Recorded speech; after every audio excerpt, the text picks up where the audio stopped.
Assalamualaikum warahmatullahi wabarakatuh. Allahumma lakal hamdu kama yanbaghi li jalali wajhika wa azimi sultanika. La hawla wa la quwwata illa bika. Hasbunallah, ni'mal wakil, ni'mal maula, wa ni'man nasir. Saudara-saudaraku yang kami muliakan, di akhir zaman ini ketidakstabilan kondisi kehidupan manusia terus menanjak dan meningkat secara tajam. Dan ini akan menimbulkan banyak risiko kepada nyawa. Orang sudah tidak menghargai lagi nyawa dan sudah tidak mengindahkan lagi nilai-nilai kemanusiaan. Apabila kita mendengarkan kepada hadis Nabi di fase kelima, bahwa jumlah lelaki 1 berbanding 50 wanita. 1 laki-laki, 50 wanita. Kenapa bisa terjadi? Karena sangat banyaknya jumlah laki-laki yang meninggal dunia. Mungkin karena melindungi kaum ibu-ibu, anak-anak perempuan, ya, saudari-saudari perempuan, emak-emak, nenek-nenek, dan mereka harus menghadapi medan-medan yang sangat berat yang berisiko kepada hilangnya nyawa dari badan. Begitu juga karena peperangan demi peperangan dan sebagainya. Sehingga banyak para lelaki yang akhirnya meninggal dunia di penghujung fase keempat ini. Permasalahan yang paling pelik dan ini harus kita angkat adalah, apakah harga nyawa itu di mata Allah Subhanahu wa taala? Maka Allah sudah wahyukan ini kepada kaum Yahudi dulu, dan Allah patenkan wahyu ini untuk kaum Nasrani, dan Allah jadikan ini menjadi hukum yang tetap sampai hari kiamat. Man qatala nafsan bighairi nafsin faka'annama qatalan nasa jami'ah. Siapa saja orang yang menghilangkan nyawa orang lain tanpa alasan yang dibenarkan, tanpa alasan yang diakui oleh Allah dan disyariatkan, maka dosa orang ini adalah faka'annama qatalan nasa jami'ah. Dosanya adalah seolah-olah dia sama dengan membunuh manusia satu muka bumi ini. Itu dosanya. Ada berapa nyawa di bumi ini? Ada berapa miliar? Dengan membunuh satu orang saja, dan orang itu tidak berhak untuk dibunuh, maka tidak ada alasan orang ini boleh dibunuh. Maka si pembunuh melakukannya, dia dijamin di dalam neraka Allah Subhanahu wa taala, dan dia mendapatkan siksaan yang paling keras dari malaikat-malaikat neraka. Faka'annama qatalan nasa jami'ah. Seorang penguasa zalim datang kepada Imam Al-Auza'i, dan setelah dia membunuh dan menumpahkan darah di mana-mana, Imam Auza'i ini ditangkapnya dan diminta fatwa. Apa kata penguasa yang zalim ini? Hai Auza'i, saya dengar kamu tidak pernah kenal takut dengan siapapun. Kata Auza'i, saya hanya takut kepada Allah Subhanahu wa taala.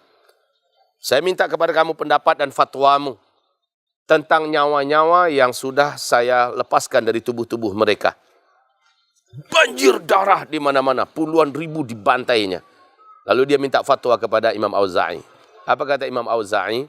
Darah itu hanya boleh ditumpahkan dalam kondisi yang dibenarkan oleh Allah Subhanahu wa taala. Dan itu yang boleh melakukan hanya penguasa, dan engkau adalah penguasa. Pertama, bila orang ini sudah membunuh orang lain tanpa alasan yang hak, maka si pembunuh harus dibunuh kembali, dengan disebut dengan qisas, dan yang melakukan adalah penguasa. Yang kedua, bila orang ini adalah murtad, ya, dia berpindah agama dan dia tidak kembali kepada agama Islam kembali, maka orang ini ditangkap dan penguasa yang harus melakukan eksekusi kepadanya. Dan yang ketiga adalah orang-orang yang lari dari medan tempur, ya, orang-orang yang lari dari medan tempur. Jadi ketika dia lari bukan dalam strategi dan siasat, maka orang ini dibunuh, ya, oleh penguasa atau oleh pimpinan yang sedang memimpin pertempuran pada saat itu. Jika dengan alasan ini engkau membunuh, maka darah mereka adalah benar untuk ditumpahkan.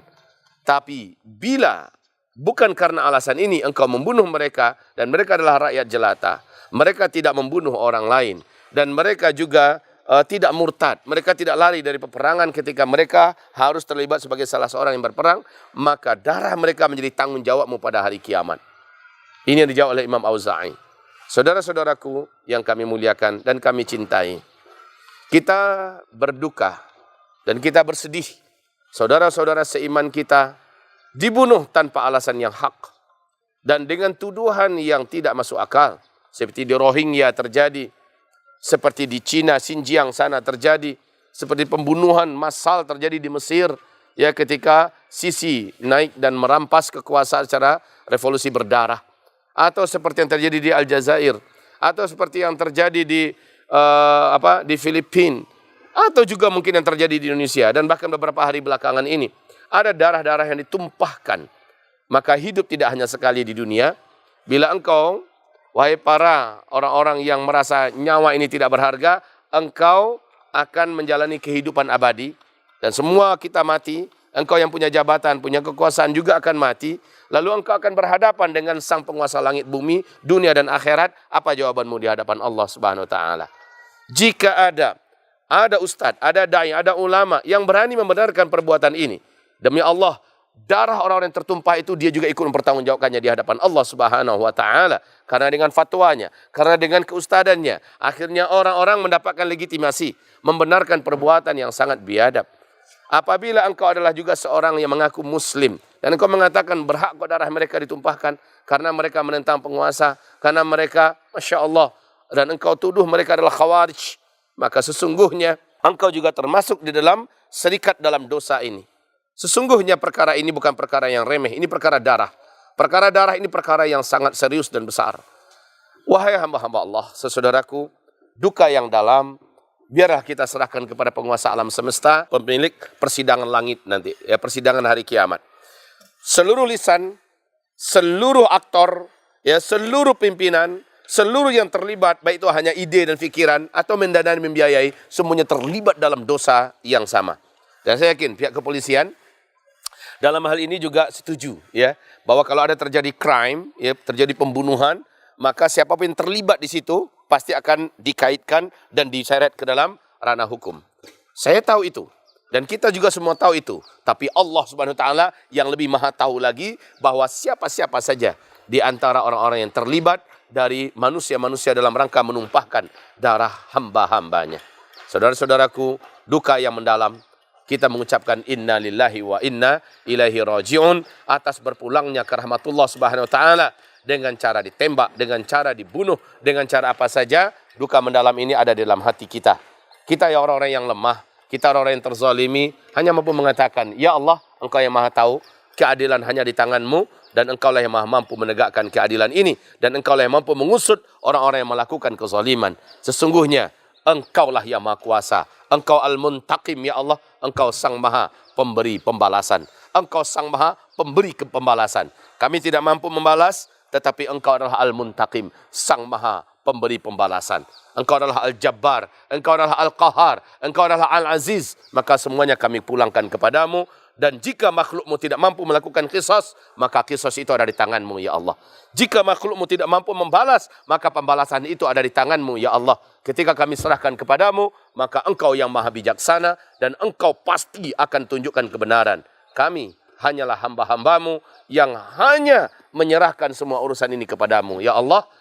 Kami hanya berdoa kepadamu, dan tidak ada tempat kami menitipkan segala harapan dan hati, kecuali hanya kepadamu, ya Allah. Rabbal Alamin. Demikianlah saudaraku, para alim ulama kita berduka, para masyayikh kita, para habaib kita berduka, dan umat ini berduka, bahkan Indonesia juga berduka. Bagi Allah hilangnya satu nyawa orang yang beriman lebih mahal harganya daripada seluruh harga yang ada di muka bumi ini. Dari seluruh kekayaan yang ada di dalam perut bumi, di daratan bumi, lebih mahal bagi Allah daripada semua kekayaan yang ada di langit sana. Dan ini adalah sebuah kehilangan yang sangat besar. Maka para pembunuh, jika engkau taubat, jika engkau menyesal, dan jika engkau berjanji akan menebus kesalahanmu itu di mata Allah, Allah pasti menerimamu. Allah pasti akan putihkan dosa-dosamu. Tapi jika tidak, engkau akan mati, dan engkau akan berhadapan dengan Allah yang engkau tidak bisa lari daripada Allah Subhanahu wa ta'ala. Demikian dari saya. Barakallahu fikum. Subhanakallahumma bihamdika asyhadu an la ilaha illa anta astaghfiruka wa atubu ilaik.